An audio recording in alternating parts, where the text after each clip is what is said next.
सोचिए, आपने 10-20 साल नौकरी की और हर महीने आपका पीएफ कटता रहा और ईपीएफओ इंटरेस्ट भी देता रहा। लेकिन क्या आपको पता है कि आपकी पेंशन वाली रकम पर 0 ब्याज मिलता है? हाँ, और सबसे बड़ा सवाल क्या, 1000 रुपए वाली मिनिमम ईपीएस पेंशन अब 7500 रुपए होने वाली है। चलिए इस वीडियो में आपको बताते हैं। पहला, ईपीएस क्या है और पेंशन कौन ले सकता है?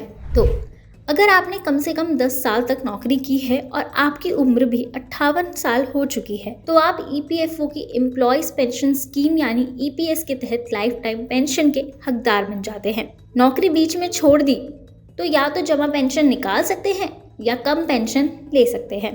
दूसरा, क्या आपको पेंशन पर ब्याज मिलता है या नहीं? तो लोगों का सबसे बड़ा कंफ्यूजन यही होता है कि ईपीएफ में आपकी अमाउंट पर हर साल इंटरेस्ट मिलता है, लेकिन ईपीएस यानी पेंशन अकाउंट में जमा पैसे पर कोई भी इंटरेस्ट नहीं मिलता, क्योंकि ईपीएस एक गारंटेड पेंशन स्कीम है। यहाँ पेंशन वाली सैलरी की मैक्सिमम लिमिट 15,000 है, यानी 35 साल नौकरी की तो लगभग 7,500 रुपए महीना पेंशन मिलेगी। एक और बात, क्या ईपीएस की पेंशन 1000 रुपए से बढ़कर 7,500 हो जाएगी? तो अक्टूबर 2025 से लगातार खबरें आ रही थी कि ईपीएस 95 पेंशन 1000 रुपए से बढ़ाकर 7,500 करने का प्लान है। सीबीटी मीटिंग में इस पर चर्चा की संभावना बताई गई थी, लेकिन 1 दिसंबर 2025 को पार्लियामेंट के विंटर सेशन में सरकार ने साफ कहा कि अभी पेंशन बढ़ाने का कोई प्लान नहीं है। बिना नई फंडिंग मॉडल के पेंशन बढ़ाना फंड की मजबूती के लिए बड़ा खतरा है और सरकार ज्यादा से ज्यादा फायदे देने के लिए कमिटेड है, लेकिन कोई टाइमलाइन नहीं बताई गई।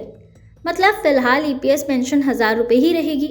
तो अगली बार जब आप अपनी पीएफ स्लिप देखेंगे तो याद रखना कि पीएफ पर सिर्फ इंटरेस्ट मिलता है, लेकिन ईपीएस सिर्फ पेंशन देता है, इंटरेस्ट नहीं। और जहाँ तक पेंशन बढ़ने की बात है तो अभी इसमें कोई राहत नहीं दिख रही है।